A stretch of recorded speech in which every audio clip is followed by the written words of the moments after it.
Bernhard Walter s'est levé tôt ce matin. Il a une mission spéciale à accomplir. Le sous-officier SS va accompagner aujourd'hui une opération dont personne à l'extérieur ne doit avoir connaissance.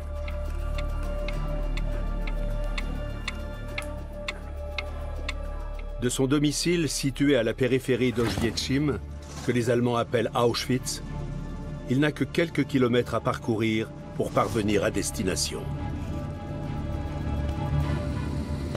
Cette journée de mai s'annonce belle et ensoleillée. Le crématoire 3 du complexe d'Auschwitz-Birkenau est déjà en service. Les prisonniers sont réveillés entre 4 et 5 heures du matin. Ils commencent le travail à 6 heures. Au petit déjeuner, ils n'ont droit en général qu'à un bouillon chaud. Dario Gabay, lui, est un peu mieux nourri. Il fait partie du Sonderkommando ou commando spécial. Nous étions mieux traités que les autres. Enfin, nous n'étions pas mal lotis. C'est pour ça que nous avons survécu si longtemps.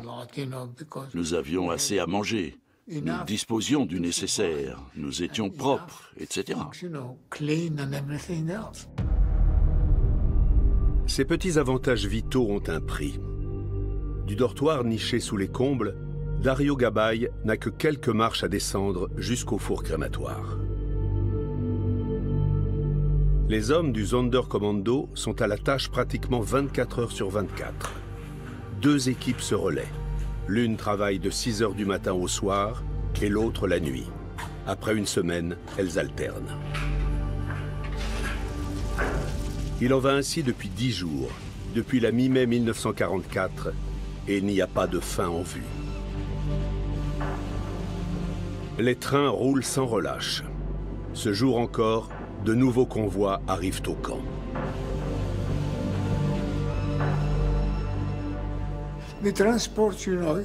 Vous savez, en voyant les convois qui transportaient les Hongrois, on ne pouvait pas y croire.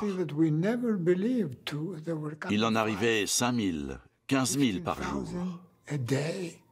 Un demi-million de personnes. C'est resté ancré dans ma tête. Ils arrivaient et arrivaient. 5 trains transportant environ 16 000 Juifs de Hongrie arrivent à Auschwitz le 26 mai 1944. Dans l'un d'eux se trouve Irène, 13 ans.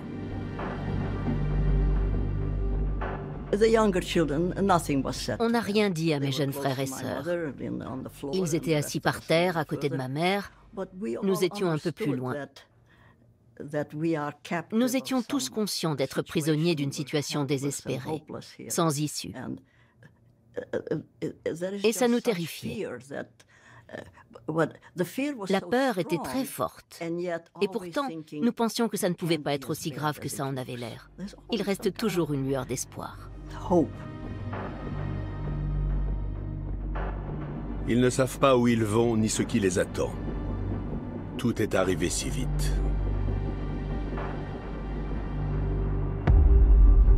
Europe, printemps 1944. L'Allemagne et les autres pays de l'Axe, dont la Hongrie, dominent encore une grande partie du continent. Mais les Alliés gagnent du terrain. L'armée rouge se trouve déjà à la frontière de la Hongrie, qui pense à un renversement d'alliance. Pour l'en empêcher, l'armée allemande l'envahit au printemps 1944.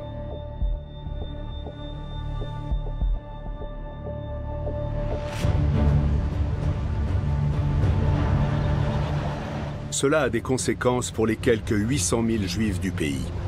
Leur sort est désormais entre les mains des dirigeants allemands, qui comptent les exterminer, comme ils l'ont déjà fait ailleurs. Mais ils veulent d'abord soumettre une partie d'entre eux au travail forcé pour l'industrie de l'armement allemande. Les Juifs de Batrad, un village des Carpates aujourd'hui en Ukraine, sont parmi les premiers touchés. Le marchand de bois Meyer Vogel doit ainsi se préparer au départ avec sa femme Léa et leurs 6 enfants.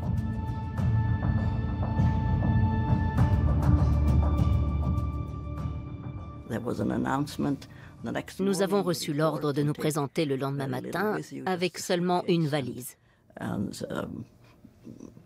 Ma mère s'est mise à faire la cuisine, aussitôt que l'instruction a été donnée.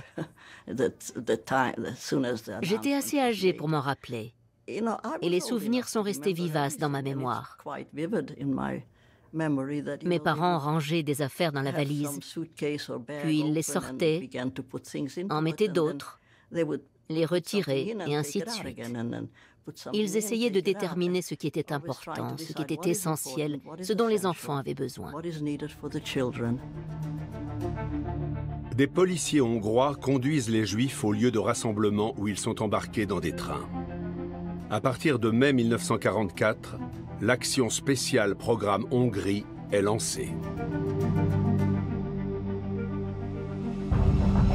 Fin mai, un télégramme informe le ministère des Affaires étrangères à Berlin que 150 000 Juifs des Carpates et de Transylvanie ont déjà été envoyés à destination. Cette destination, c'est Auschwitz. Mais les déportés l'ignorent.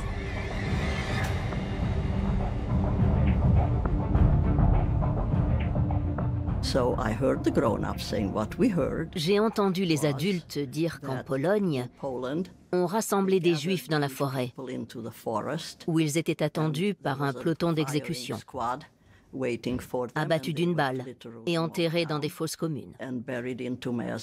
On en entendait parler, mais on n'y croyait pas.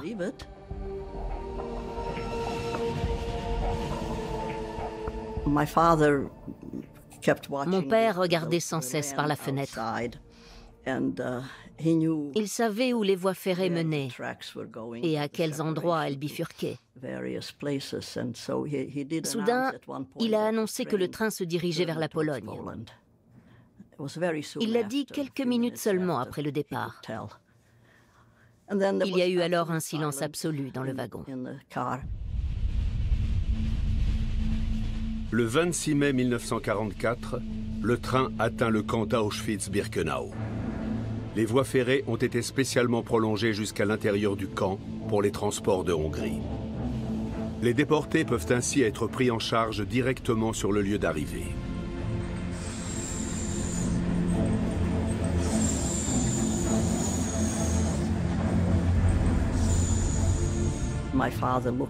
Lorsque le train s'est arrêté, mon père a regardé à l'extérieur et il a dit « Il n'y a pas de forêt. Je vois des baraques, des prisonniers en uniforme et des soldats. Beaucoup de baraques. On dirait un camp de travail. C'est un camp de travail. » Aussitôt, les gens se sont détendus. J'ai entendu les adultes dire « Si c'est un camp de travail, eh bien on travaillera. On travaillera jusqu'à ce que la guerre soit finie et que les choses changent à nouveau. » Qui pouvait imaginer ce qui allait arriver? Impossible, impossible. Le bureau du chef de bloc se trouve sur la rampe d'accès du camp. C'est là que les SS prennent en charge les convois.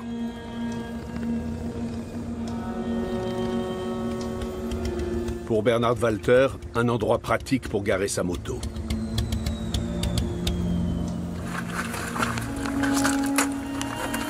D'ici, il ne reste que quelques mètres jusqu'au centre de l'opération qu'il doit accompagner ce jour-là.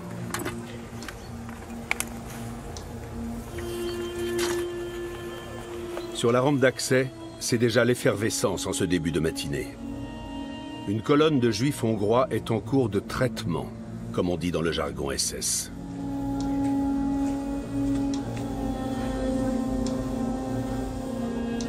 En principe, il est strictement interdit de prendre des photos dans l'enceinte du camp. Bernhard Walter le fait pourtant ouvertement ces jours-ci. Ce sont les seuls clichés connus d'un camp d'extermination en activité.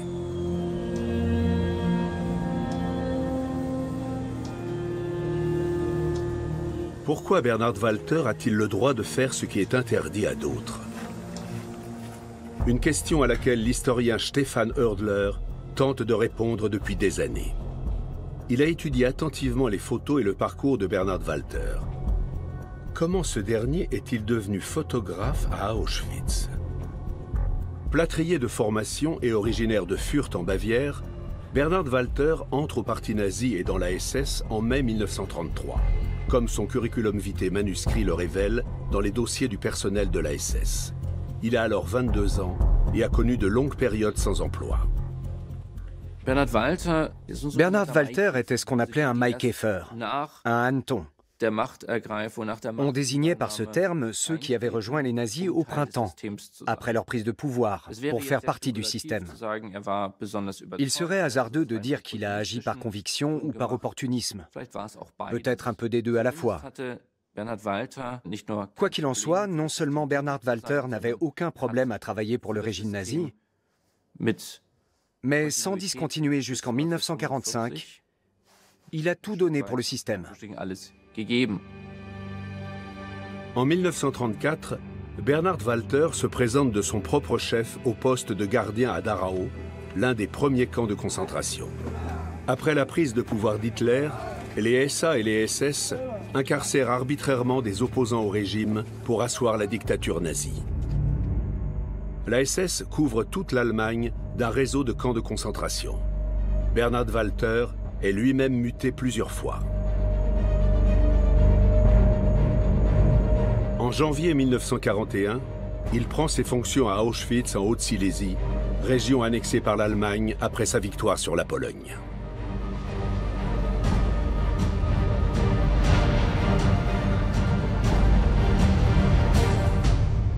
Ici, les Allemands transforment une ancienne caserne polonaise en camp de concentration. Après 7 ans passés dans la SS, Bernhard Walter est en terrain connu. Il retrouve au-dessus du portail la même inscription que sur son ancien lieu de travail, le camp de Dachau, « Le travail rend libre ». Une mission spéciale l'attend à Auschwitz. Depuis un accident de voiture qui lui a fracturé le crâne, il ne peut plus travailler comme gardien. La SS n'abandonne pas ses collaborateurs expérimentés. Bernhard Walter est formé à la photographie. À Auschwitz, on lui attribue des bureaux dans le bloc 26. Il y aménage, en qualité de directeur, le service d'identification, un élément central du département politique dans tous les camps de concentration. Un poste agréable. Ce sont les détenus qui effectuent le plus gros du travail. D'autre part, Bernhard Walter a un autre photographe SS sous ses ordres. Au service d'identification, les nouveaux internés sont pris en photo et enregistrés. En cas d'évasion, on peut ainsi les rechercher plus facilement. Comme tous les camps de concentration, celui d'Auschwitz sert d'abord à intimider la population. L'occupant allemand arrête de façon arbitraire des membres de l'élite polonaise et tous ceux qui pourraient lui opposer une résistance. Même quand ce sont encore presque des enfants.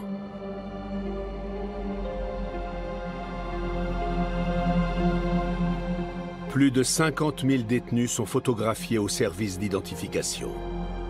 Aujourd'hui, une partie des clichés sont accrochés au mur du souvenir d'Auschwitz. Chacun de ces visages a une histoire qui se termine par la mort dans le camp.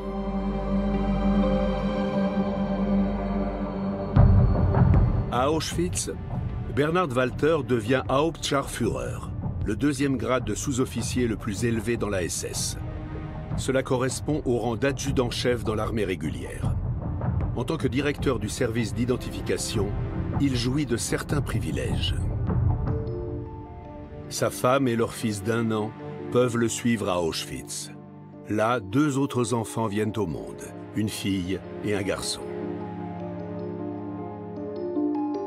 Dans le système concentrationnaire, la SS mène une politique favorable à la famille. Les personnes qui occupaient des postes clés dans l'organisation du camp avaient, dans la mesure du possible, leur famille sur place. Du point de vue des SS, bénéficier d'un cadre de vie familiale était un élément apaisant qui permettait de trouver un équilibre entre le travail difficile, comme c'est écrit dans leurs propres documents, et la sphère privée. Bernhard Walter photographie non seulement les déportés, mais aussi les membres de la SS. En tant que photographe officiel du camp, il les accompagne dans leurs sorties et leurs fêtes.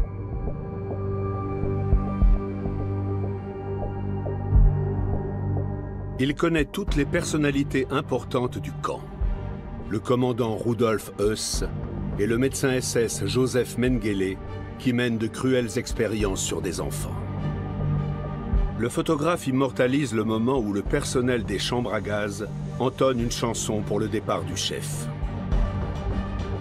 Dans toutes les grandes occasions, il est secondé de son assistant, l'Unterscharführer SS Ernst Hoffmann, un ancien instituteur passionné de photographie. Lors d'une visite du chef de la SS Heinrich Himmler en juillet 1942, Bernhard Walter se retrouve ainsi à l'image pendant qu'il prend des photos. Himmler a de bonnes raisons d'être là. Il vient avant tout inspecter un nouveau camp encore en construction. Celui-ci se situe à 3 km de ce qu'on appelle désormais le camp principal, près du village de Brzezинka, en allemand Birkenau.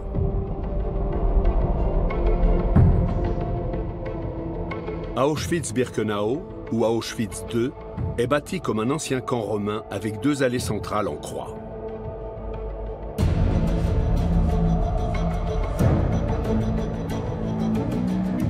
Entre ces allées se trouvent les baraques, appelées aussi blocs, où les prisonniers sont logés.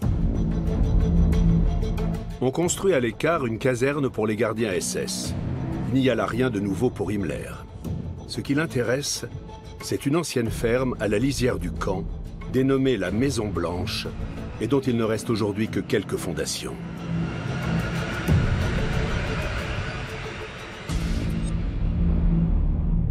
Le commandant Rudolf Höss y a fait aménager 4 pièces étanches. Il montre à Himmler une nouvelle méthode pour l'extermination systématique des Juifs. Extermination qui a été engagée 1 an plus tôt par le régime nazi. Jusque-là, ils étaient généralement fusillés. Dans la Maison Blanche, ils meurent sous l'effet d'un gaz toxique, le Zyklon B. Rudolf Höss présente à Heinrich Himmler l'ensemble du processus de mise à mort devant le personnel rassemblé, y compris sans doute devant les photographes qui réalisent ces clichés, Bernhard Walter et Ernst Hoffmann. Les 2 photographes SS accompagnent Heinrich Himmler lors de sa visite en juillet 1942. Il est clairement établi que ce jour-là, il a observé en détail le processus d'extermination. Et on peut penser que les photographes étaient présents eux aussi. Himmler se montre impressionné, d'autant que le complexe est idéalement situé sur les grands axes ferroviaires.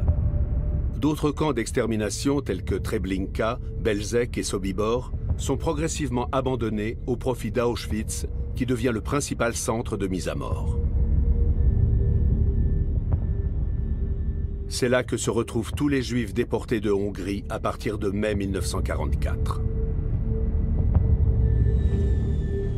Lorsque la famille Vogel arrive au camp le 26 mai 1944, les SS d'Auschwitz-Birkenau accueillent déjà depuis 2 ans les convois de la mort.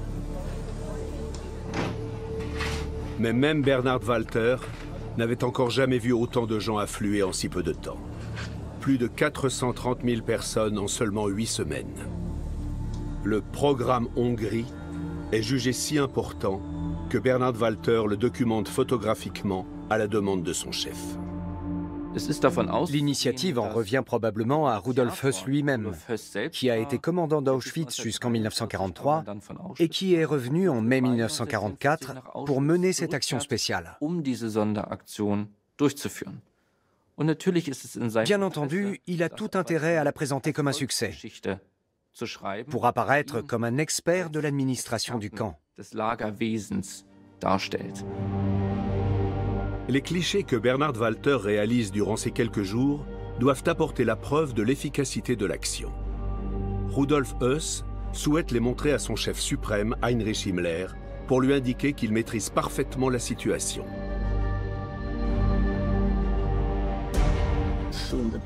La porte s'est ouverte et on a entendu des cris, des hurlements. Raus, raus, dehors. Laissez toutes vos affaires. Ne prenez rien. Laissez tout là. Je me rappelle qu'il faisait encore froid. Ma mère, qui avait un grand sens pratique, a su garder ses esprits, même à ce moment-là. Et elle nous a dit, enfilez tout ce que vous pouvez pendant ces quelques minutes. J'ai mis un très gros manteau et un foulard sur la tête. Puis nous sommes descendus du train en abandonnant tout le reste.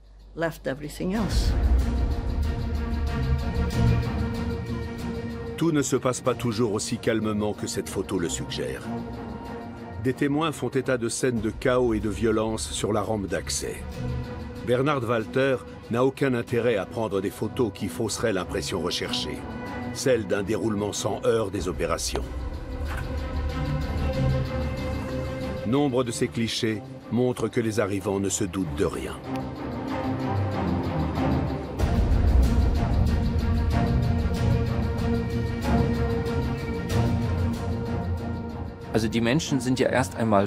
Tout d'abord, les gens sont contents de sortir du train et de prendre l'air.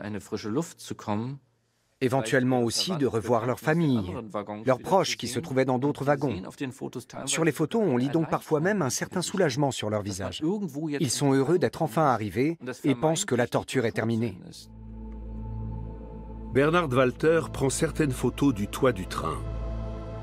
Il a besoin d'une vue d'ensemble pour ce qui suit. Les gens sont encore en ordre dispersés sur le quai. Mais les SS vont rapidement mettre fin à l'agitation générale.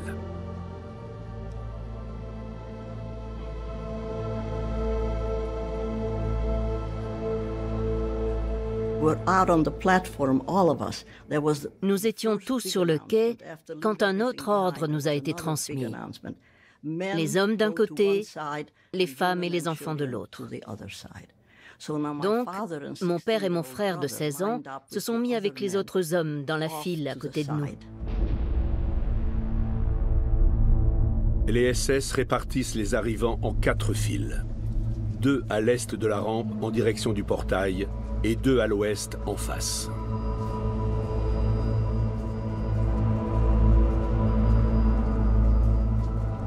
Les 4 files sont tournées vers le centre qui reste vide. Le convoi est alors séparé pour libérer le passage vers l'allée B du camp. Puis, on effectue ce qu'on appelle la sélection, en commençant par les femmes et les enfants du côté ouest de la rampe.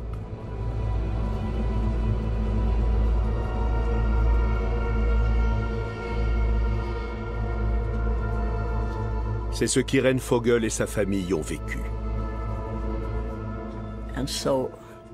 La foule a commencé à avancer et nous avons marché jusqu'à nous retrouver tout devant.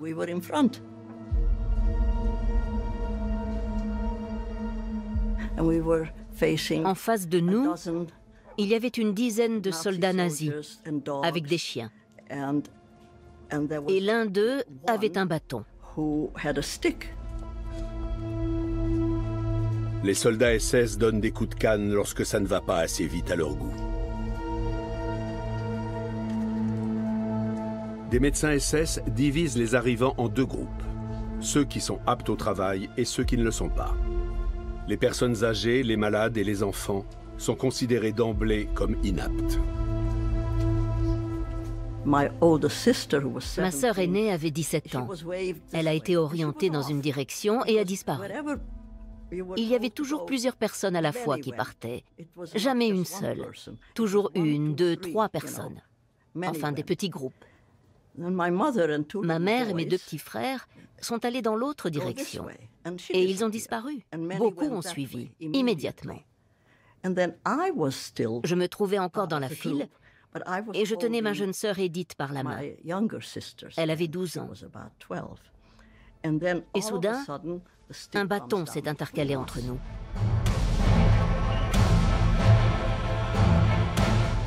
La dernière photo d'Edith, prise en des jours plus heureux. Je devais aller là où ma sœur aînée était allée, et Edith là où ma mère avait été dirigée. À ce moment-là, je me suis mise sur le côté et j'ai pensé, mon Dieu, ma mère est partie depuis longtemps et avec tant d'autres. Edith ne pourra jamais la rattraper.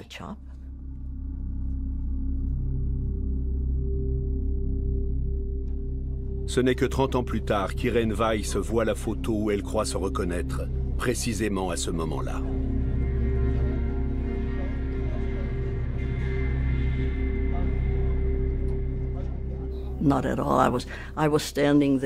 Je me tenais là, complètement terrorisée.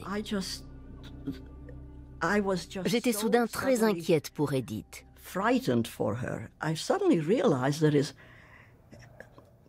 On croyait que c'était un camp de travail. Et jusque-là, ça en avait l'air. Les jeunes sont séparés, c'est logique, ils vont travailler. Les personnes âgées et les mères avec enfants vont dans un autre camp. Nous allons nous revoir.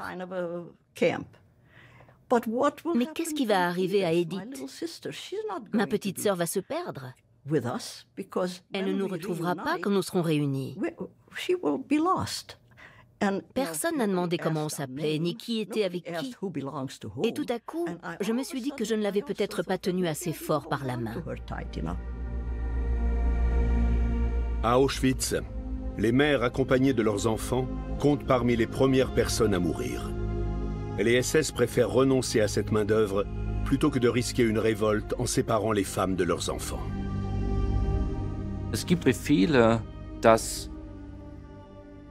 La consigne était d'enregistrer les femmes et les hommes, mais pas les mères avec leurs enfants. Aux yeux des SS, c'était clairement une catégorie qui posait problème lors du tri. Dans la panique, ou au moment où les familles étaient séparées, ils pouvaient perturber le déroulement de la sélection et de l'extermination, chose qu'on voulait à tout prix éviter.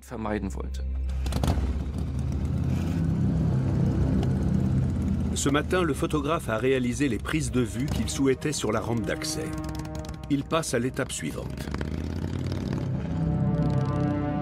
Durant plusieurs jours, Bernhard Walter et son assistant Ernst Hoffmann accompagnent les déportés jugés inaptes au travail dans leur dernier voyage. À partir de la rampe, ils remontent l'allée B du camp en direction du nord. Là encore, ils prennent des photos de personnes âgées, de femmes et d'enfants.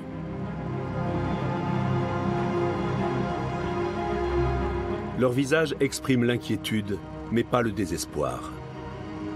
Ils ne savent pas que ces photos seront les derniers témoignages de leur vie.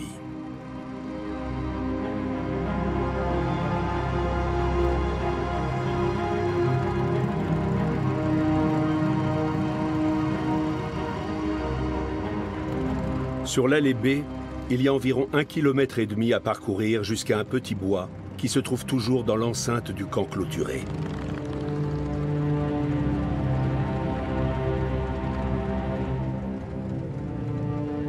Les clichés réalisés ici doivent montrer que tout se déroule dans le calme, et sans doute aussi que les personnes photographiées ne sont pas aptes au travail selon les critères nazis. Car le chef de l'opération d'extermination, Rudolf Höss, devra expliquer plus tard pourquoi autant de gens ont été gazés, alors qu'Heinrich Himmler réclamait d'urgence de nouveaux travailleurs pour l'industrie de l'armement.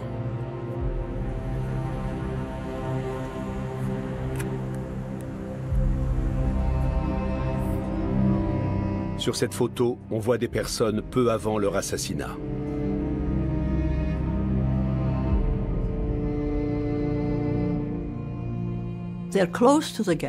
Ils sont près des chambres à gaz, dans un petit bois, et ils attendent leur tour pour être tués. C'est bien la chose la plus triste qu'on puisse imaginer. Ils ne se doutent de rien. Ils sont assis là et se reposent. Les photographes n'ont-ils pas pitié de ces enfants qui les regardent droit dans les yeux?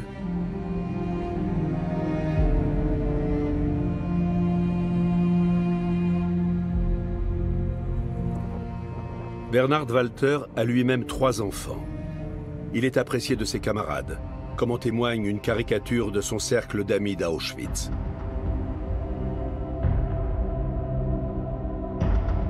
Il y est décrit comme quelqu'un qui se soucie des autres et aime plaisanter. Un excellent compagnon très doué pour les grimaces. Comment un tel homme peut-il s'accommoder de cette machine meurtrière?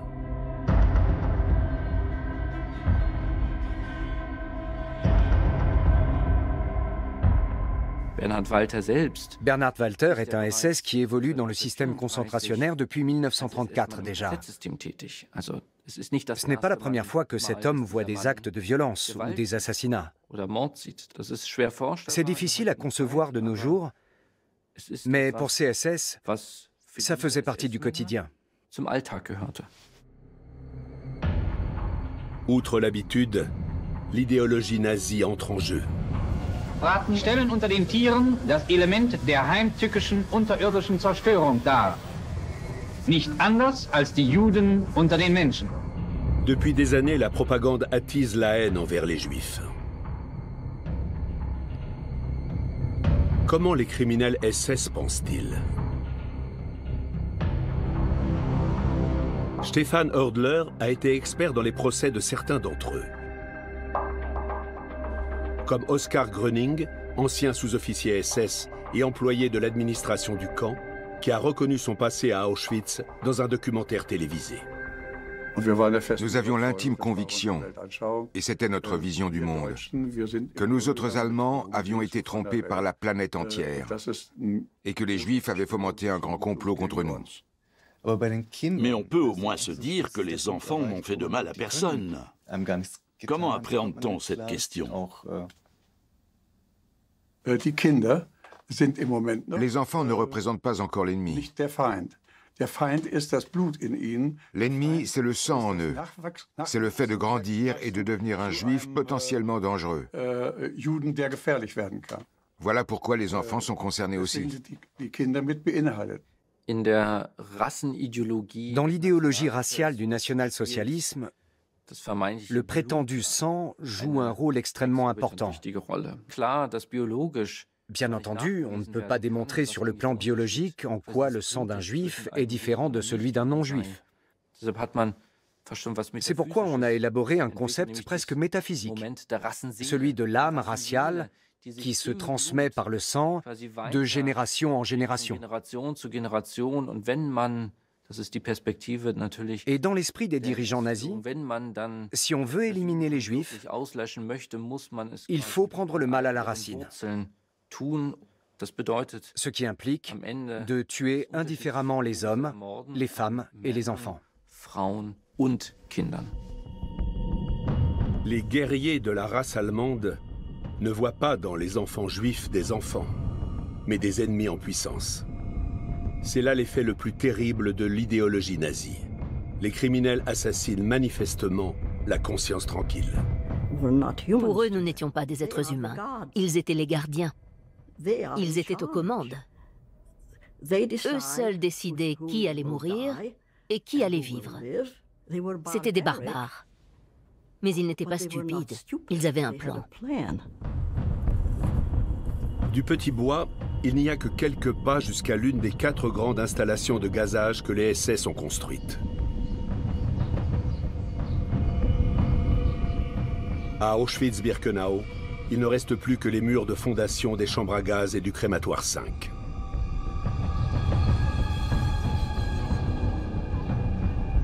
Les déportés franchissaient ce seuil pour pénétrer dans la salle de déshabillage. Les photographes les ont-ils accompagnés jusqu'ici? Nous sommes allés souvent à Auschwitz pour repérer très précisément les lieux où les photographes SS ont réalisé leurs clichés. Et certains ont été pris directement depuis la porte de la salle de déshabillage de la chambre à gaz. Comme cette photo d'une femme qui est tenue par 3 hommes. Aucun doute sur le lieu, car au fond, on aperçoit le crématoire 4 situé en face. Refuse-t-elle d'entrer dans le bâtiment au seuil duquel se tient le photographe? Pressent-elle ce qui l'attend?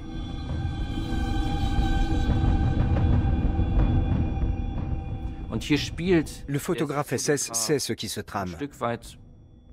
Et il en joue manifestement. En adoptant cette perspective, il fait clairement comprendre sur la photo ce qui va se passer à l'étape suivante. Il n'existe pas de cliché de ce qui suit. Dans les nouvelles installations d'extermination, appelées crématoires 2 à 5, tout est pensé dans le moindre détail. Dans la salle de déshabillage, les déportés doivent se dévêtir, soi-disant pour prendre une douche. Les crochets numérotés au mur font partie de la supercherie. Les victimes doivent retenir leur numéro pour retrouver leurs vêtements. Ils sont guidés par les hommes du Sonderkommando. Dario Gabay et ses compagnons d'infortune sont les derniers à voir les condamnés à mort. Pourquoi ne les préviennent-ils pas? On ne pouvait pas leur parler. Et on ne le voulait pas. Les Allemands nous auraient tués. Mais beaucoup de gens n'étaient pas dupes. Ils se doutaient bien qu'il se passait quelque chose de bizarre. En mai 1944, Dario Gabay n'était à Auschwitz que depuis un mois. Il se rappelle encore très bien ce qu'il a ressenti à son arrivée et pourquoi personne n'a protesté. On n'a plus beaucoup de sentiments. On a peur et on se dit, il arrivera ce qui arrivera. On n'y peut rien. On ne voyait pas ce qu'on pouvait faire. Les Allemands étaient très durs. Ils ne laissaient personne faire quoi que ce soit. Puis les déportés sont conduits à la prétendue salle de douche.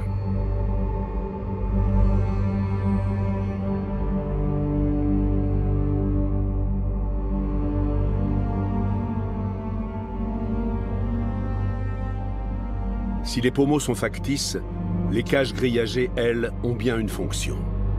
Il s'agit de conduits qui vont du sol à une trappe au plafond et par lesquels se répand le Zyklon B.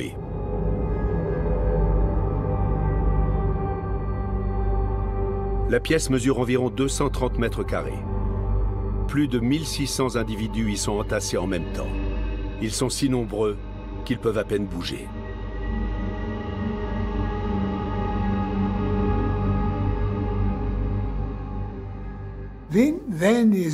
À ce moment-là, ils se rendaient compte qu'il se passait autre chose, parce qu'ils ne voyaient pas d'eau arriver. Ils avaient un peu peur. Et une fois que les portes étaient fermées, on les entendait gratter au mur.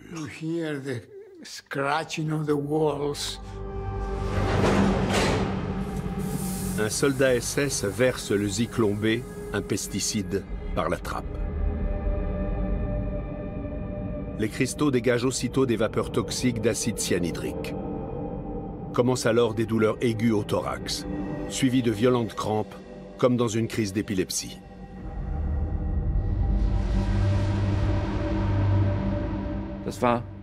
C'était un processus extrêmement douloureux. Plus tard, beaucoup de membres de la SS ont dit pour se dédouaner. C'était une méthode humaine pour les victimes. Alors que dans le cas d'une exécution par balle, on ne peut pas être sûr qu'elle meure tout de suite.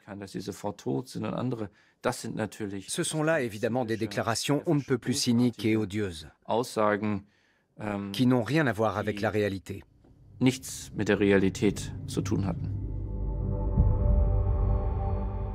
Plus les victimes sont éloignées du conduit à gaz, plus leur agonie est longue.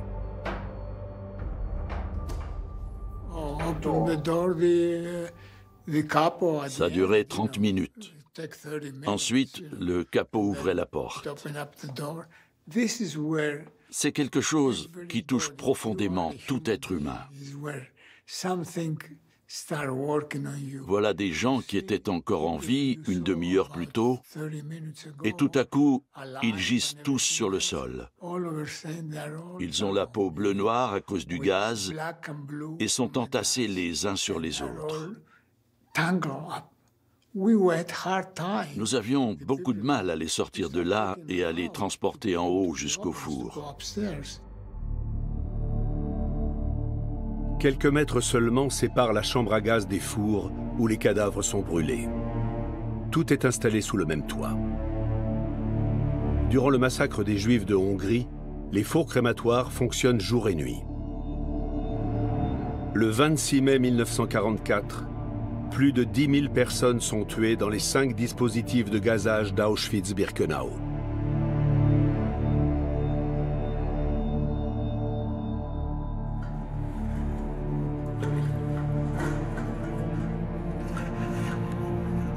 Pendant qu'une partie des hommes du Sonderkommando brûle les cadavres, une autre doit nettoyer la chambre à gaz. C'est indispensable pour entretenir l'illusion jusqu'au bout.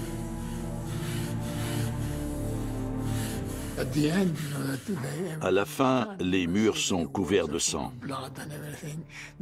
On passe alors 2-3 heures à tout nettoyer pour le prochain convoi. La machine meurtrière ne fonctionne pas toujours comme prévu. Tous les fours crématoires sont surexploités durant ces semaines d'extermination massive. En mai 1944, des corps de victimes gazées sont transportés à l'air libre et brûlés dans des fosses. Un prisonnier prend en secret des photos depuis la porte du crématoire 5. On y voit des hommes du Sonderkommando avec des cadavres devant la fosse en flammes. Le père d'Irene Weiss a travaillé ici jusqu'à sa mort. Il a fait partie du Sonderkommando pendant une très courte période. C'est une pensée à laquelle je n'arrive pas à me faire. Un père aimant de 6 enfants qui sort de chez lui pour aller en enfer. Pourquoi? Comment est-ce possible? C'est inconcevable pour un homme comme lui, pour n'importe quel homme et n'importe quelle femme. Mais quand il s'agit de sa propre famille, c'est tout simplement impossible. Aujourd'hui encore, les hommes du Sonderkommando sont suspects aux yeux des survivants d'Auschwitz. Ont-ils servi le système des criminels? N'auraient-ils pas dû se rebeller? Les gens disent des choses qu'ils ne devraient pas dire parce qu'ils ne savent pas de quoi ils parlent. La seule chose qu'on pouvait faire était de se tuer. Mais à quoi ça aurait servi? Je n'avais qu'une idée en tête. Comment puis-je sortir vivant d'ici afin de raconter cette histoire? Il ne reste plus beaucoup de gens encore en vie comme moi. Je suis l'un des derniers. Non loin des crématoires 4 et 5 avec leurs chambres à gaz et leurs fours, se trouve le sauna central, appelé aussi bain par les internés. C'est l'étape suivante pour celles et ceux qui ont été sélectionnés sur la rampe pour le travail forcé. Ils ne se doutent pas que leurs proches viennent d'être conduits dans les chambres à gaz.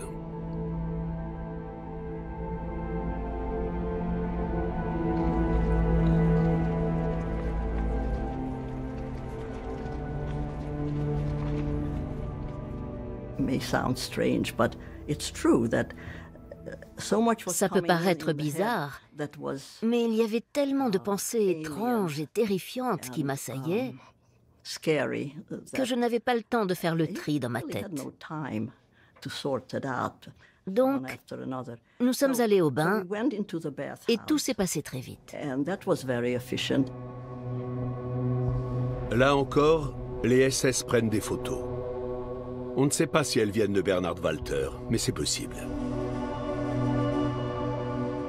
La porte d'entrée mène directement à une grande pièce où les femmes doivent se déshabiller entièrement.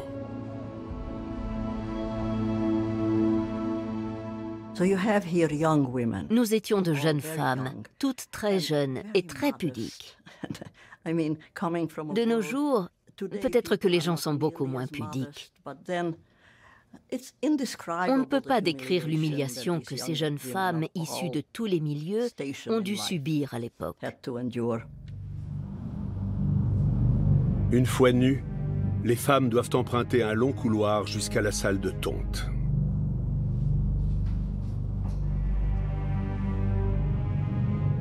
À l'étape suivante, des hommes nous ont rasé les cheveux et tous les poils, y compris ceux du pubis. Nous étions de jeunes femmes, nous avions toujours vécu dans un cadre protégé. Et voilà ce qu'on nous infligeait. Je n'avais que 13 ans. Je ne me souviens plus si j'ai réfléchi ou pas. Je voyais des choses qui dépassaient l'entendement. Ensuite, nous sommes allés à la douche. Cette fois, une vraie douche. Il n'existe qu'une photo de cette étape qui montre des détenus hommes. La seule chose qu'ils conservent de leur vie d'avant, ce sont leurs chaussures, et encore rarement. Dans la salle suivante, les déportés attendent de sécher. Ensuite, ils reçoivent leurs tenues de prisonniers qui ont été désinfectées au préalable dans de grandes cuves.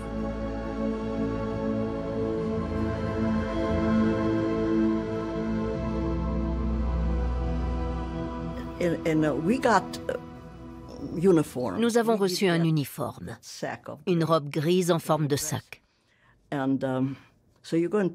Certaines ont pu garder leurs chaussures, d'autres pas. Je crois que nous avons pu les conserver. Tout est allé vite et nous a paru irréel. Nous étions transformés en créatures. Nous n'étions plus des personnes. Les déportés ont le sentiment qu'une éternité s'est écoulée depuis leur arrivée au camp. Mais combien de temps cela a-t-il vraiment duré?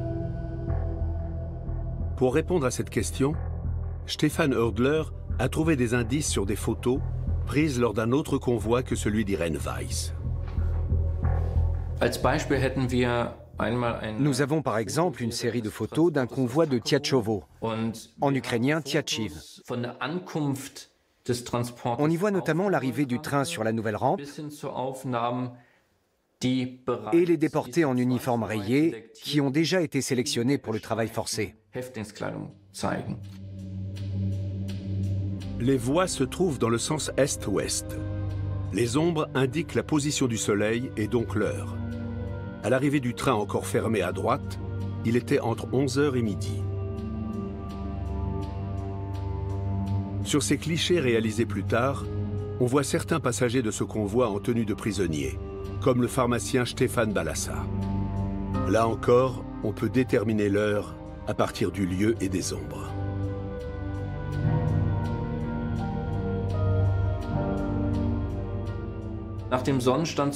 À en juger par la position du soleil, ces photos ont été prises vers 17 heures.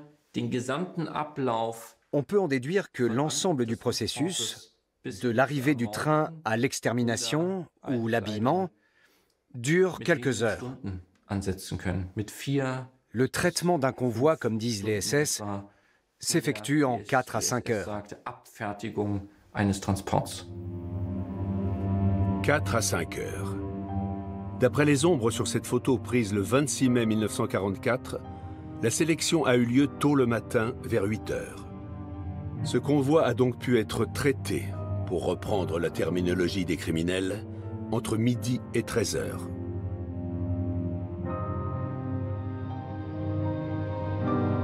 Parmi les personnes que l'on voit ici, combien ont été envoyées à la mort par les SS? Le taux d'homicide était extrêmement élevé. Et beaucoup de SS ou d'anciens SS qui ont été interrogés et inculpés après la guerre l'ont confirmé, en disant qu'il était d'environ 75 à 80%. Une grande partie des arrivants va directement dans les chambres à gaz. Parmi eux, ce 26 mai 1944, la jeune sœur d'Irene Weiss, sa mère et ses petits frères.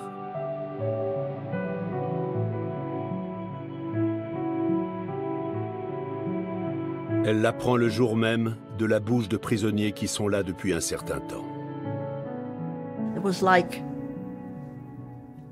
Je n'ai jamais pleuré. Je ne pouvais pas pleurer. J'étais comme frappée de stupeur. On bouge, on voit, mais on ne comprend pas. Comment est-ce possible? Vers midi, les personnes qui sont arrivées le matin à la rampe ont toutes disparu. Dans les chambres à gaz et les fours crématoires, ou dans les baraques d'Auschwitz-Birkenau.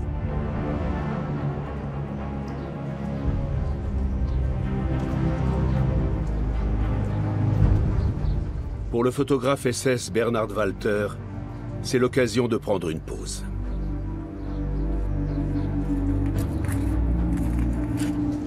Pour cela, il va au bureau du chef de bloc situé juste à côté de la rampe.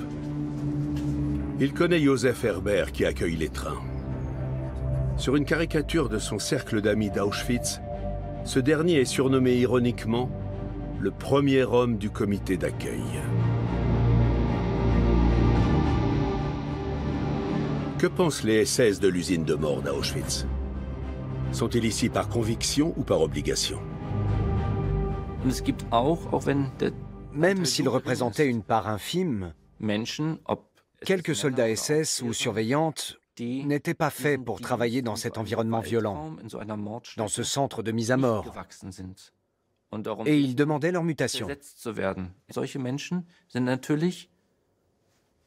Ils étaient transférés sans problème. Ça ne portait pas préjudice à leur carrière. Ils n'étaient pas rétrogradés. Ils ne couraient pas de risque sur ce point. Mais bien sûr, s'ils incorporaient une unité de combat de la Waffen-SS et se retrouvaient sur le front, leurs chances de survie étaient moindres qu'en restant gardiens dans un camp de concentration. C'est ce qui explique peut-être que beaucoup de gardiens préféraient ne pas être envoyés sur le front.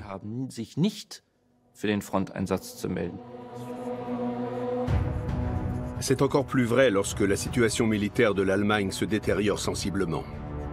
Depuis que les Alliés ont envahi le sud de l'Italie, Auschwitz se trouve dans la zone d'action des avions alliés. Fin mai 1944, un avion de reconnaissance prend des photos du camp de la mort et des environs. On voit distinctement la rampe avec le bureau du chef de bloc. L'allée par laquelle la famille d'Irène a été conduite vers la mort. Le petit bois et les crématoires numéros 4 et 5 où ils ont été assassinés. Le sauna central où Irène a été rasée et a reçu son uniforme de détenu. Peut-on s'enfuir de cet enfer? Il y a bien des tentatives. La photo montre une petite gravière à l'extérieur du camp. C'est ici que le 27 mai 1944, à l'heure du déjeuner, on effectue les derniers préparatifs d'une évasion. Le juif polonais Czesław Mordowicz planifie ce moment depuis des semaines. Il veut s'échapper pendant que les juifs de Hongrie sont exterminés dans le camp. Une entreprise désespérée. Il sait ce qu'il risque si jamais il échoue.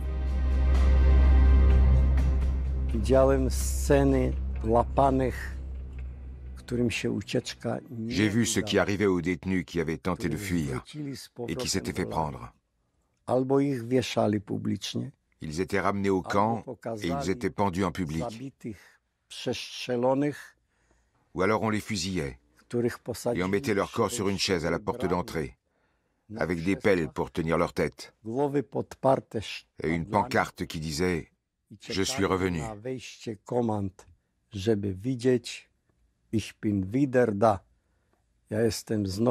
Ils attendaient ainsi les colonnes de prisonniers qui rentraient du travail, comme pour les avertir que c'était le sort réservé à tous ceux qui essayaient de s'évader.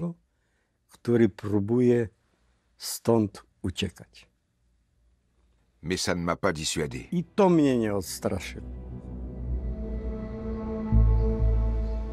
Ironie du sort, c'est une punition qui donne à Czesław Mordowicz l'occasion de s'enfuir.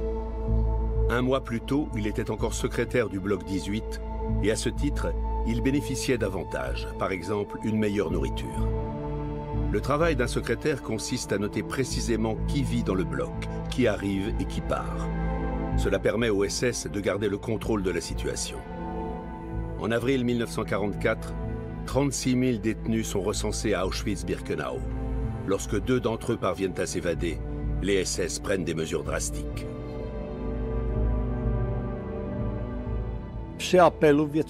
À l'appel du soir, on nous a lu un ordre émis par Schwarzhuber, le chef du camp des hommes. Tous les secrétaires de blocs juifs devaient être démis de leurs fonctions et envoyés dès le lendemain dans un groupe à l'extérieur du camp pour effectuer des tâches pénibles. C'est ce qu'on appelait en allemand un Außenkommando, un commando extérieur. Un autre châtiment attend les secrétaires de blocs juifs, le Prügelbock, le chevalet à bastonnade. J'ai dû mettre les pieds en bas afin qu'ils soient bloqués et que je ne puisse pas bouger. Il m'a fallu ensuite étendre le haut du corps sur l'étroite planche du chevalet et baisser le pantalon.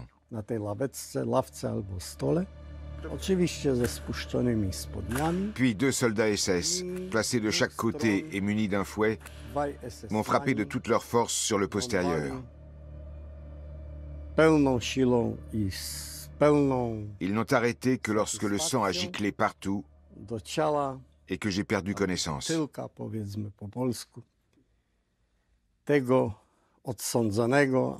Ils ont ensuite versé de l'eau sur mon corps pour que je revienne à moi.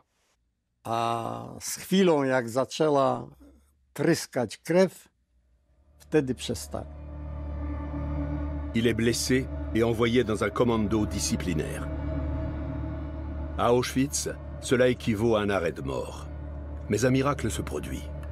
Un détenu influent l'aide.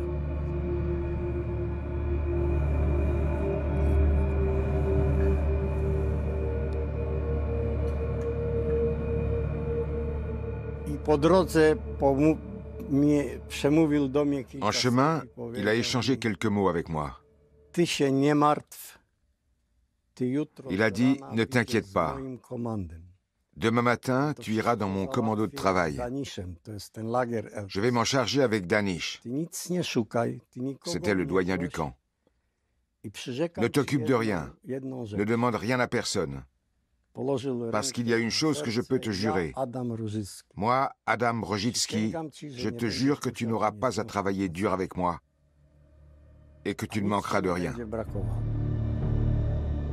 Adam Rojicki est capot, un homme important dans la hiérarchie des prisonniers du camp. Les capots dirigent les commandos de travail. Ils ont une grande marge de manœuvre et décident parfois de la vie ou la mort des détenus, comme le montrent ces dessins réalisés en secret par un prisonnier. Pour les uns, ce sont des soutiens, pour les autres, des bourreaux. Il y a des profils très variés parmi les capots. Et on ne peut pas tous les mettre dans le même sac. Certains ont été inculpés, condamnés et parfois exécutés après 1945 parce qu'ils avaient pris part à des meurtres, qu'ils avaient tué d'autres prisonniers du camp. Et d'autres ont fait exactement l'inverse. Adam Rojicki tient parole.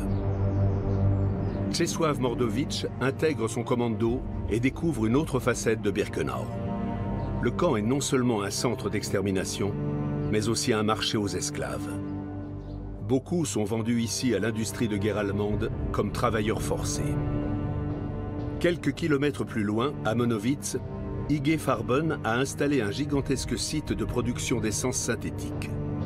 L'usine, dont une partie subsiste encore aujourd'hui, exploite des dizaines de milliers de détenus qui logent dans un camp bâti spécialement pour eux. Auschwitz-Monowitz ou Auschwitz III. De nombreux camps extérieurs de toute taille ont également été créés pour d'autres entreprises. Mais à Birkenau aussi on travaille. Les prisonniers doivent creuser des fossés de drainage et construire des serres. Ils doivent même aménager des écuries pour l'élevage des chevaux. Himmler et Höss rêvent d'une exploitation agricole modèle à Auschwitz.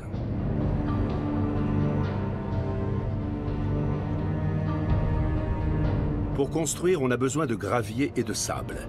Ces matériaux sont fournis par le commando extérieur que rejoint Czesław Mordowicz. Dans son malheur, il a de la chance, car il voit là une occasion de s'évader. Avec l'aide de complices, il creuse une cachette dans la gravière. Un petit abri souterrain, juste assez grand pour 2 hommes en position allongée, comme le montre son propre dessin. Le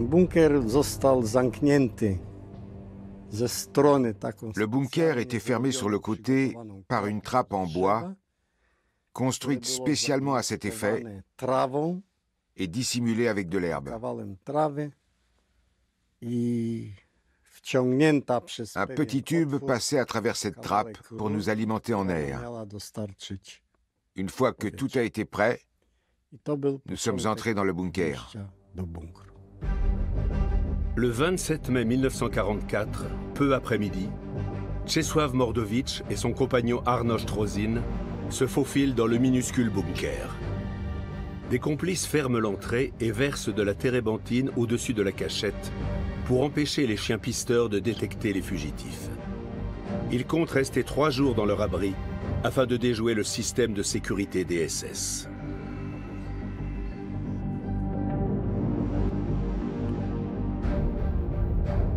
La gravière se trouve à l'extérieur du camp, entourée de barbelés électrifiés. Mais il y a une autre ligne d'avant-poste sans clôture.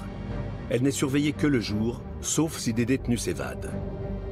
Dans ce cas, elle reste occupée la nuit pendant 3 jours, tandis que des escouades de SS ratissent la zone avec des chiens pisteurs.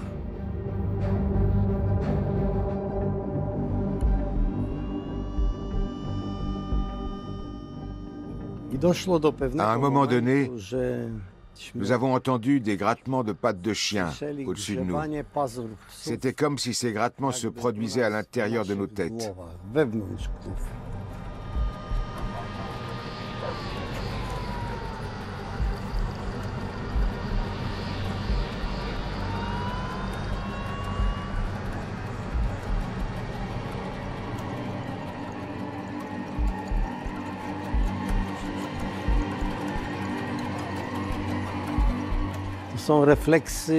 Ce sont des sentiments que l'on ne peut pas décrire,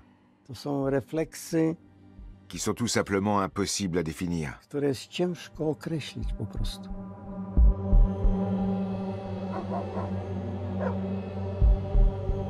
Alors que les fugitifs tremblent pour leur vie, l'activité dans le camp poursuit son cours malgré l'alerte.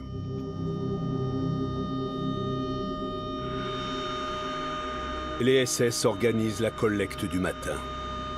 Cette opération est également documentée par Bernhard Walter.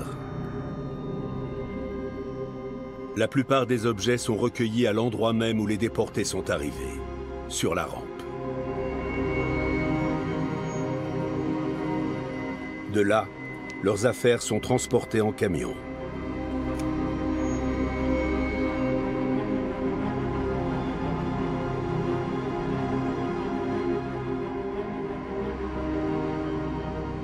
À la fin, les tas de sacs sont si énormes qu'ils sont visibles du ciel.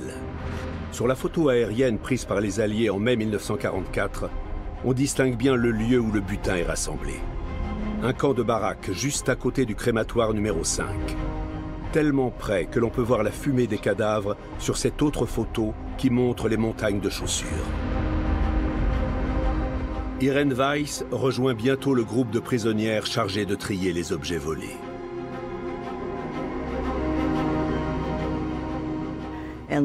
Ils déposaient les objets entre les baraques en fonction de leur catégorie. Ils faisaient un premier tri en amont.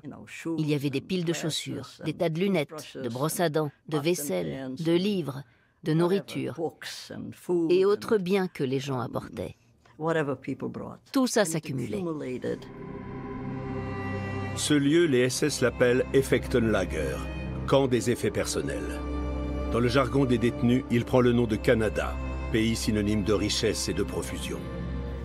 On avait beau être un millier de femmes, on n'en venait pas à bout. Impossible.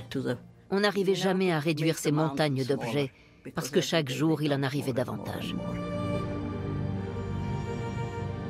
Le butin est envoyé en Allemagne, où il est réutilisé. Les SS ne réaliseront jamais de bénéfices à Auschwitz. L'extermination coûte plus cher que le vol ne rapporte. Pourtant, les deux sont indissociables.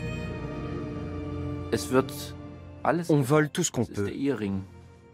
Alliances, épingles de cravate, lunettes, objets personnels auxquels sont attachés les souvenirs des gens, albums photos témoignant des derniers moments de leur vie.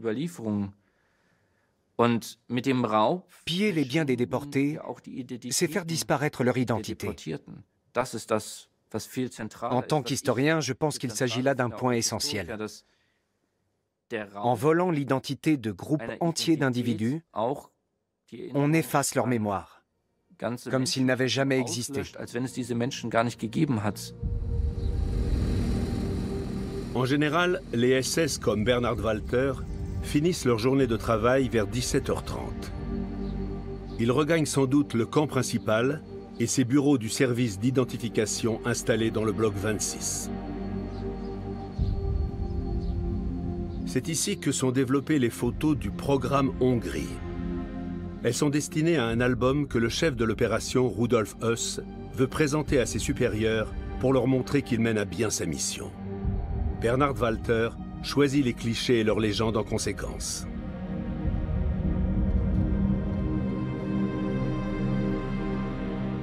L'album, dont la réalisation est assurée par des détenus, contiendra au total 56 pages et près de 200 photos. Bernhard Walter utilise la langue codée des criminels. Le mot « extermination » est ainsi remplacé par « transfert des Juifs de Hongrie ». Au début de l'album, il met des photos qui correspondent aux clichés nazis sur les Juifs, afin de conforter ses supérieurs dans leurs convictions racistes.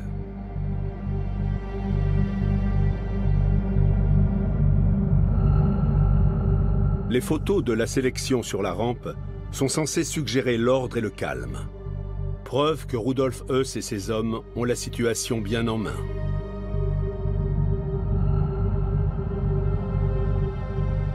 C'est aussi l'impression que doivent donner ces images de mères avec leurs enfants et de personnes âgées peu de temps avant leur assassinat.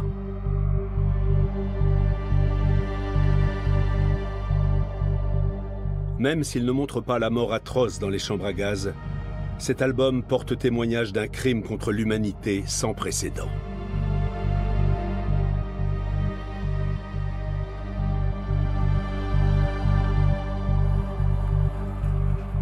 15 exemplaires sont réalisés, comme le confiera plus tard l'un des détenus assigné à cette tâche. Rudolf Höss a dû en envoyer à Heinrich Himmler ainsi qu'à d'autres hauts dignitaires SS.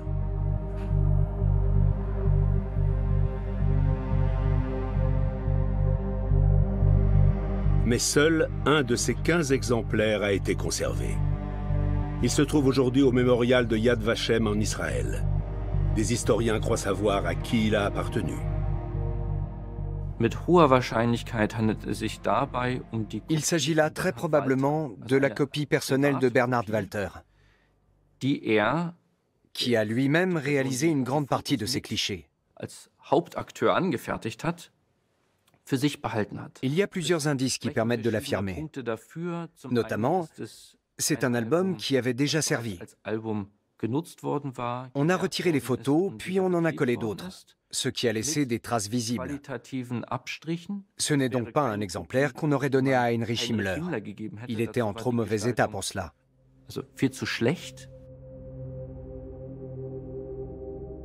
À 18h, les détenus d'Auschwitz-Birkenau terminent leur journée de travail de 12 heures. Après avoir été comptés à l'appel du soir, ils doivent regagner leur baraque, qu'il leur est interdit de quitter la nuit. Pour un sous-officier SS tel que Bernhard Walter, plusieurs options sont possibles après le service. Il peut rentrer chez lui pour retrouver sa femme et ses enfants. Mais il n'est pas tenu d'y rester, Auschwitz offrant un certain nombre de distractions.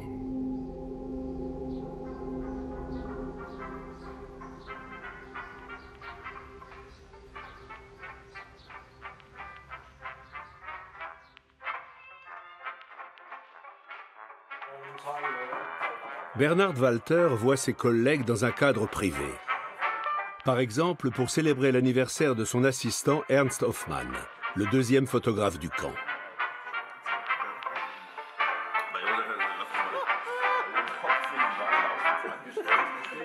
De lui, il existe une photo, prise peut-être par Bernhard Walter, car ce dernier n'apparaît pas dessus, même s'il est présent. C'est ce que révèle un cadeau d'anniversaire offert à Ernst Hoffmann. Il s'agit d'un livre de caricatures où les invités sont présentés.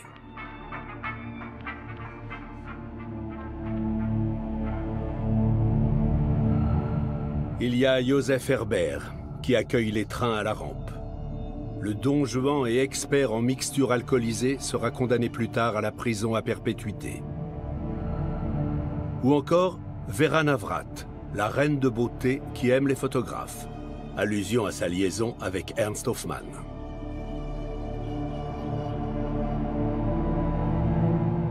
Et enfin, Bernhard Walter, le bon compagnon très doué pour les grimaces, dont on dit ironiquement qu'il ne boit pas et ne fume pas.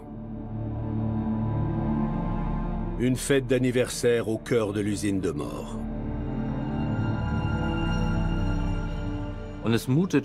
Ça semble assez irréel de voir ces gens rire et faire la fête sur ces photos,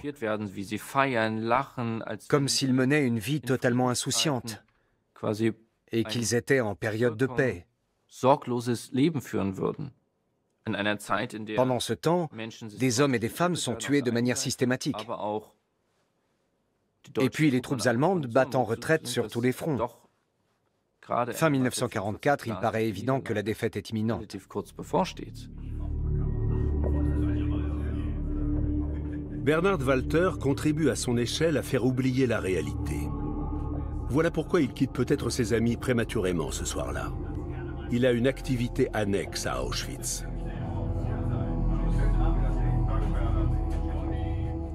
En 1942, il a passé l'examen de projectionniste à Berlin. Depuis, il organise 2 séances de cinéma par semaine pour le personnel SS d'Auschwitz. Un divertissement bienvenu.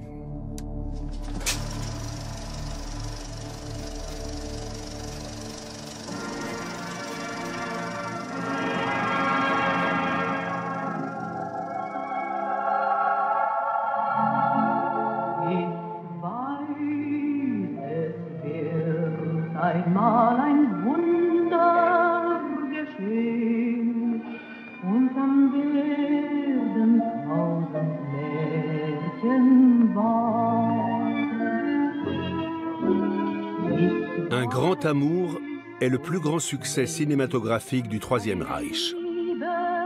Zara Leander y tient le rôle-titre, celui d'une chanteuse éprise d'un aviateur.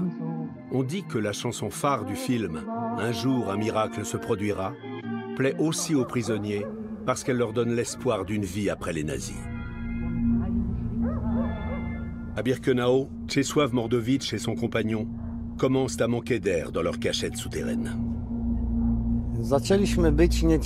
On commençait à perdre patience. On se mettait à bouger, ou du moins on essayait. C'est arrivé assez vite parce que nos corps gonflaient à cause du manque d'air. À un moment, j'ai touché ma tête. Elle était tellement enflée que j'avais l'impression que mon doigt touchait du beurre mou, et non pas mon front.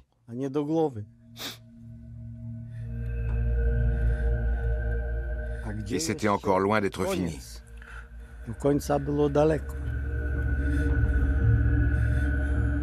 Les 2 hommes avaient prévu de rester 3 jours dans leur abri, mais ils n'y tiennent plus. Ils se mettent à creuser avec les mains pour faire entrer l'air, sans résultat.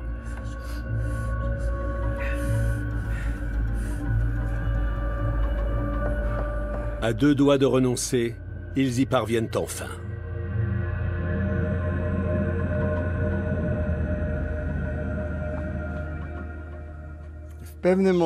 Puis est arrivé le moment, je m'en souviens encore très bien, où j'ai réussi à passer un doigt à l'extérieur.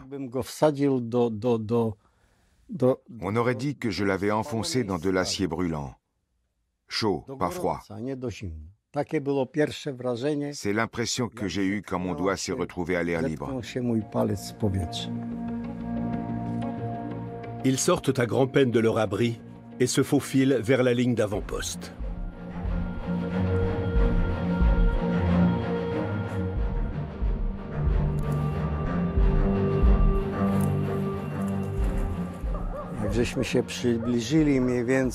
Lorsque nous sommes arrivés à 100, 150 mètres des miradors, nous avons fermé les yeux, serré les dents, fermé les oreilles et avancé en rampant.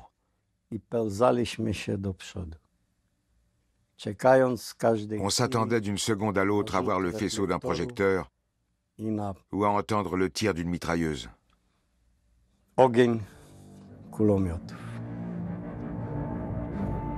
Les fugitifs ont de la chance. Ils passent sans se faire repérer, mais ont du mal à s'orienter dans le noir. Ce sont finalement les morts qui leur indiquent le chemin.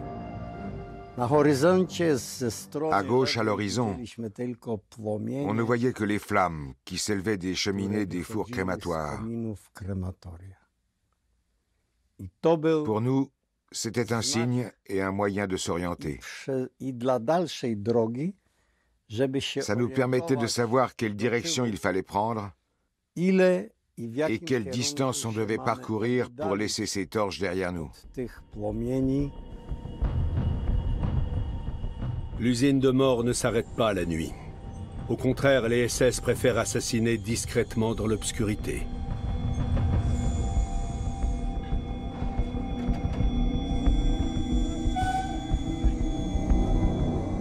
Il n'existe pas de photos de ces massacres. Mais il y a des témoins. Tous les détenus ne sont pas dans les baraques.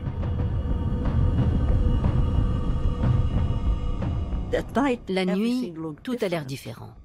Les cheminées avec le feu étaient visibles et terrifiantes.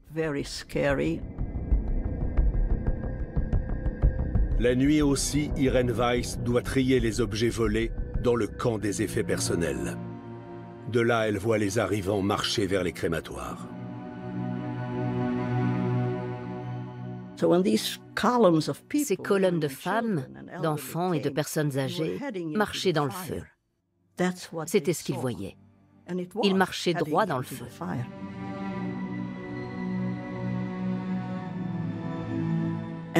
Ils criaient, ils pleuraient, ils imploraient. C'était des cris effroyables, à vous glacer le sang. Nous étions dehors, j'étais là, et je faisais comme ça. C'était incroyable d'entendre des choses pareilles.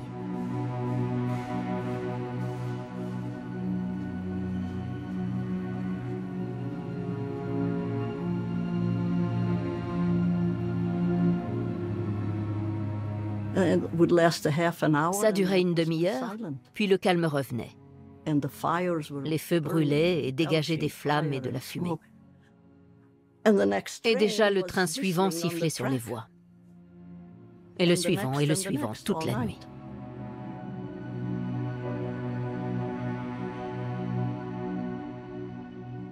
Ce n'est que 6 mois plus tard, le 27 janvier 1945, que les soldats soviétiques libèrent le camp sans avoir à se battre. Ils trouvent des preuves accablantes du crime que les nazis n'ont pas pu faire disparaître avant leur fuite.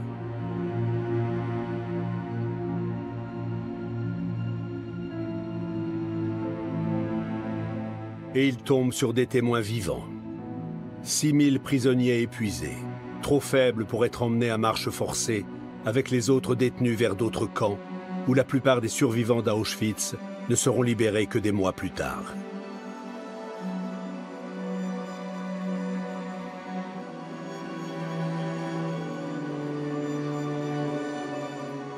Avant leur fuite, les SS ont fait sauter tous les fours crématoires et les chambres à gaz.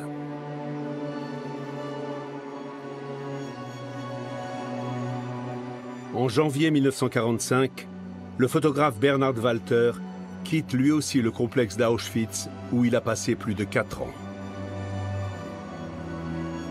Avec le personnel dirigeant et de nombreux prisonniers, il rejoint le camp de concentration de Mittelbau-Dora, dans la région du Harz. Là, des travailleurs forcés assemblent des missiles V2 sous terre. En avril 1945, les SS doivent également évacuer ce site à la hâte.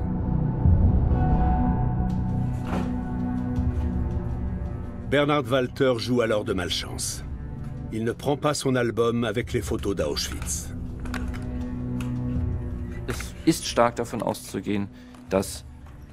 Bernhard Walter a laissé sa copie personnelle à Dora pour des raisons qu'on ignore.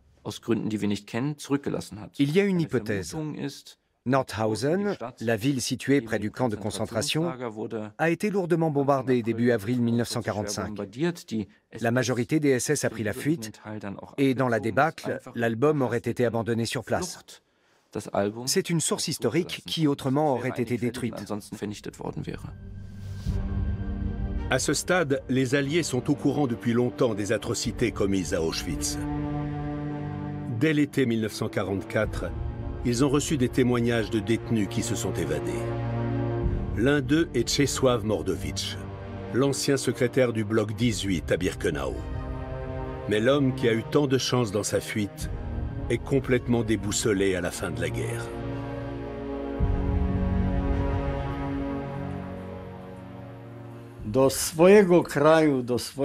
Je n'avais aucune raison de retourner dans mon pays natal, dans ma ville natale, car hélas, je savais pertinemment que toute ma famille était morte.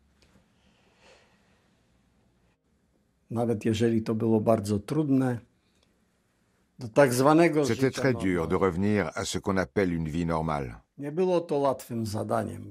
J'avais beaucoup de mal.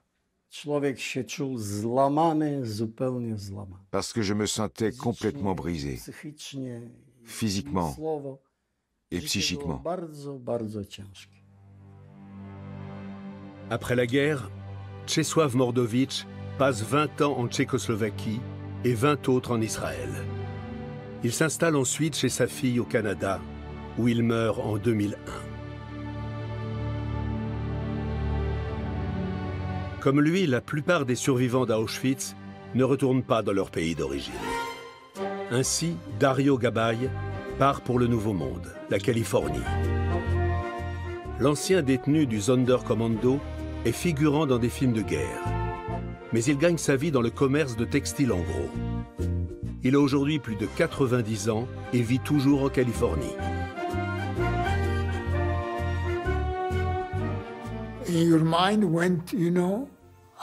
Une idée me hantait. Je n'ai pas été tué. Comment ai-je pu survivre? Et puis, j'ai dû arrêter d'y penser pour aller de l'avant. Je voulais vivre loin des camps. Je voulais être un homme libre. Au début, je n'avais pas envie de me marier, mais ça s'est fait comme ça. J'ai eu une très belle vie. Des 8 membres de la famille Vogel, seules Irène et sa sœur aînée Serena survivent à Auschwitz. En 1947, elles émigrent ensemble aux États-Unis. Irène se marie, devient enseignante et a 3 enfants. Elle vit aujourd'hui dans les environs de la capitale, Washington, où elle raconte ses mois passés à Auschwitz au musée de l'Holocauste. Elle parle notamment de ce jour de mai 1944, où elle a perdu la plus grande partie de sa famille sur la rampe d'accès d'Auschwitz. Une expérience sur laquelle il lui est très difficile de témoigner. Les gens me demandent d'écrire mes expériences. Je n'en ai pas envie. Mes mots seraient très sombres. Je ne pourrais pas manifester le moindre respect envers l'espèce humaine.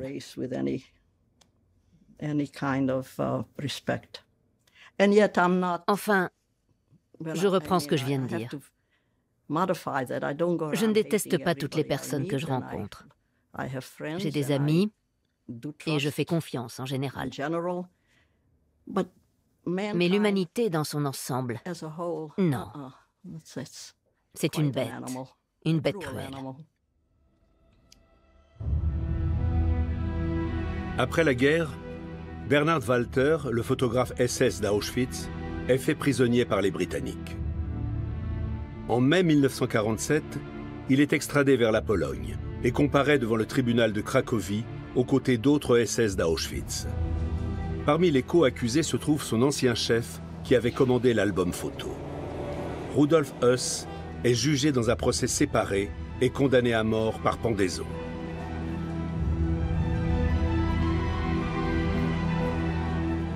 Bernhard Walter écope de 3 ans de prison. En 1950, il retourne dans sa ville natale de Fürth, où il peut de nouveau utiliser ses connaissances acquises à Auschwitz. Il travaille comme projectionniste dans plusieurs cinémas de la ville. En 1964, il est appelé à témoigner au procès d'Auschwitz à Francfort. Il nie presque tout en bloc, bien qu'il ne soit pas inculpé. Il prétend n'avoir rien su du massacre de masse et souhaite tirer un trait sur ce passé. Ich bin in Auschwitz gewesen. Ich bin in Auschwitz bzw. in Krakau vor einem Volkstribunal gestanden. Ich hatte gedacht, ich hatte meine Strafe hinter mir. Und jetzt kommt er nach 19 Jahren, beziehungsweise sagt jeder schon seit 59, wenn man immer wieder daran erinnert, an dieses Auschwitz. Ces photos servent de preuve dans le procès. C'est pourquoi le juge l'interroge. Und hier, das sind Eisenbahnwaren dabei. Die habe ich gemacht, das ist gleich am Anfang gewesen. Die haben Sie selbst aufgenommen? Die habe ich auch selbst aufgenommen. Mais il n'éprouve aucune culpabilité. Gesehen habe ich die Aufnahmen. Sie haben eben gerade gesagt, dieses Bild hätten Sie zu Anfang selbst aufgenommen. Ich selbst habe keine Menschen umgebracht. Ich hatte eigentlich ein ruhiges Gewissen, aber immerhin die Repression und dann die Bloßstellung in der Öffentlichkeit, dass man dort war, dass man auch zu dieser Garde gehörte, das hat gewissen seelischen Druck auf mich ausgeübt.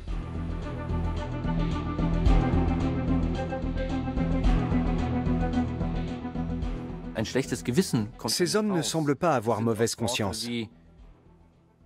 Très souvent, ils disent qu'ils ne veulent pas être importunés par ce genre de questions, qu'ils sont soulagés de ne plus avoir à y penser, et que tout cela ferait remonter à la surface des souvenirs qu'ils étaient bien contents d'avoir oubliés.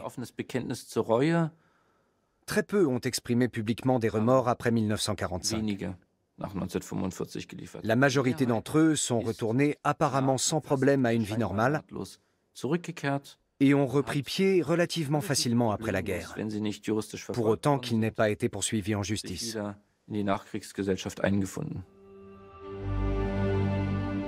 Le photographe d'Auschwitz meurt en 1979 sans n'avoir plus été inquiété par la justice. Parmi les SS ayant servi à Auschwitz et ayant survécu à la guerre comme lui, un 8e seulement a été condamné. Au total, seuls 800 criminels environ ont été punis. Plus d'1 million de personnes ont été tuées à Auschwitz.